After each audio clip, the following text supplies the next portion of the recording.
Hello everyone, welcome to SST College of Arts and Commerce. This is SST Edupedia. I am Assistant Professor Amrita Harjani. Today we will be discussing about the subject that is management concept and organizational behavior, in which we will be seeing various motivational theories related to basically MCOM students first year e-commerce specialization. When we are talking of the term motivation, what does this term mean? Motivation is a combination of intensity, direction and persistence of an effort towards attaining a goal. When we are saying intensity means how hard a person is trying with full efforts to achieve its goals. Direction, in which it is getting beneficial towards a pathway shown to achieve that goal.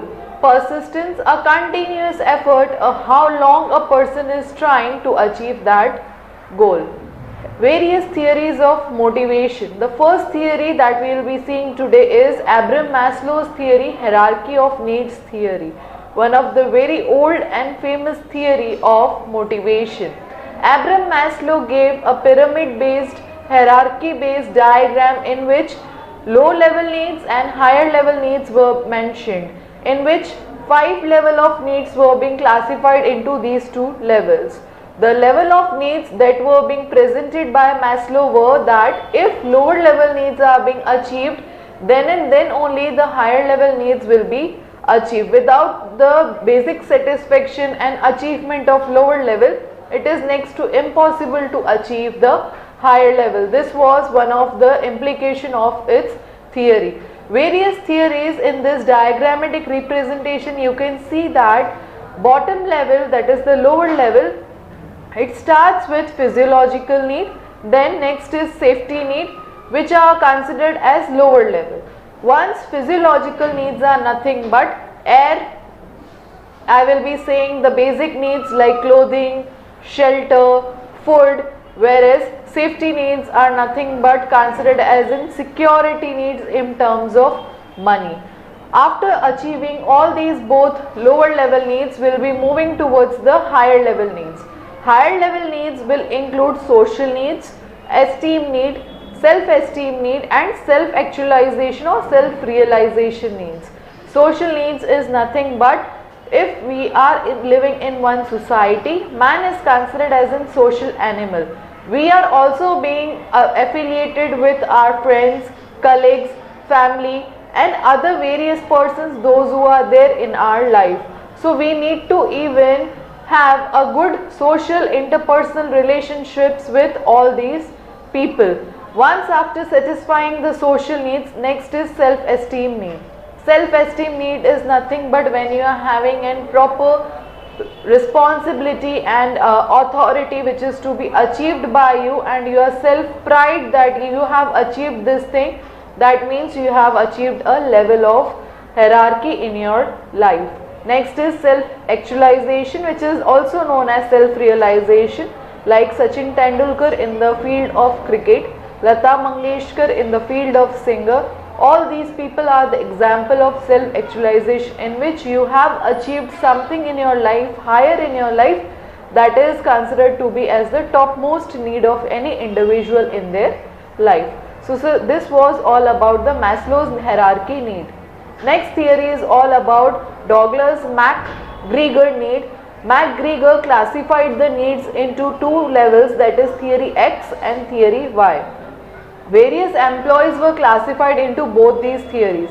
When we are saying of theory X means employees here are disliking about their work, they are less ambitious as compared to the people those who are working very high.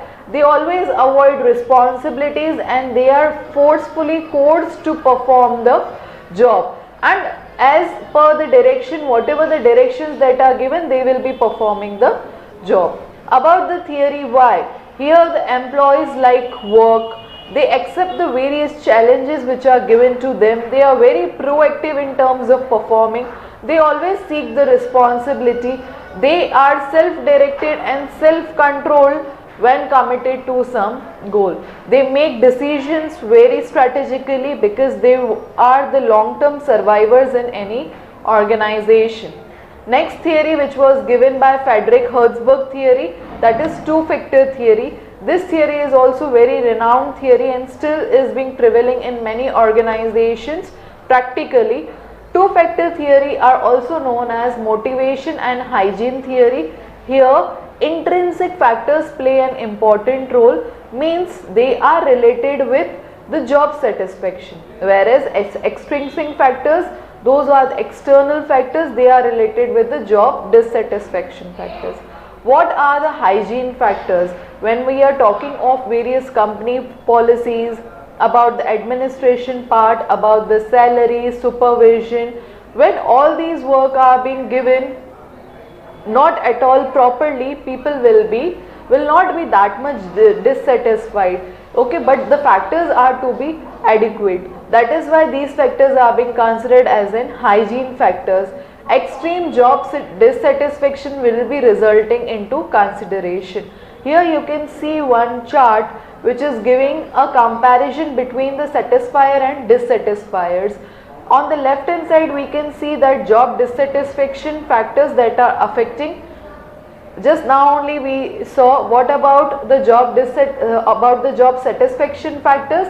The various categorizations like growth, salary, recognition, responsibility, advancement, achievement, all these terms are considered as in job satisfaction, whereas certain factors, if not given appropriate or properly, that is like salary, if I am saying relationships with the supervisor, if it is not possible, if the personal life is not that much effective and they are not maintaining the balance between work and personal life, or else if the company policy and administration, all these factors will be leading to job dissatisfaction if they are not given in an appropriate form.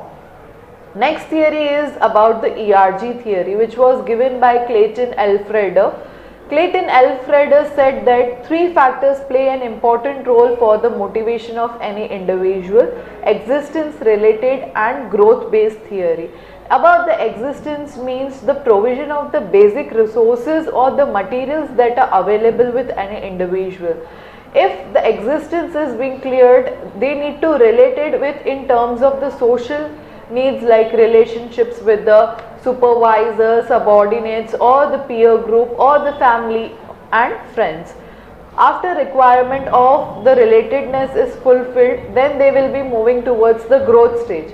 Growth stage is generally in which you are achieving several heights in terms of your personal growth or the development or as an individual. You are attaining something in the form of designation or dignity, wherein you will be proud of yourself. That is the growth theory. Next theory is given by David McClelland theory of needs, in which three types of needs are being given. That is need for affiliation. You can see a triangular diagram which is shown in the slide. That is need for power at the top. On the left hand side it is need for achievement, and right hand side it is need for affiliation. These three theories plays an important role when we are talking of the motivation. Affiliation is nothing but love and belongingness, or else a kind of cordial relationships with your friends, families and responsibilities that you are sharing in the organization.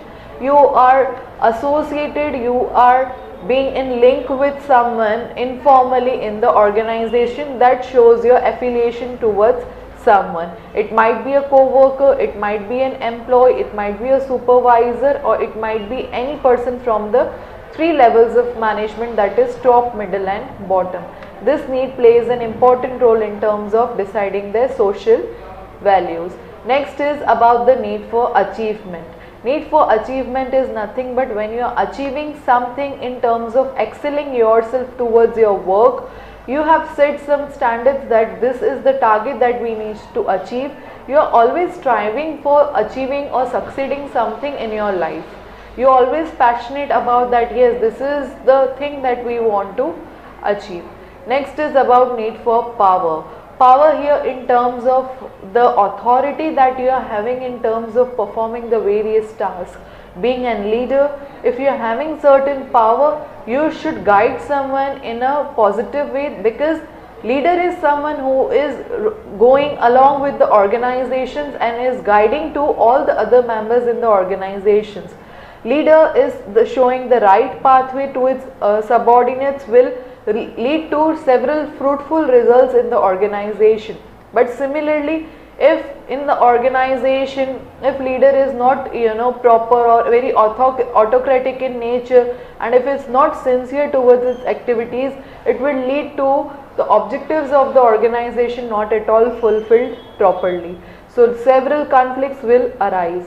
So need for power is very needed in the right way, because leader will let others to know their path, their directions, how to proceed in the organization. Next is all about goal setting theory by Edwin Locke. Goal setting theory focuses upon the various difficult levels and specific goals that are to be attained in the organization based upon the performances. Now here several factors that are affecting and influencing to achieve that goals along with the performances in the organization are nothing but you need to be very committed while performing the task in the organization. Your commitment plays an important role.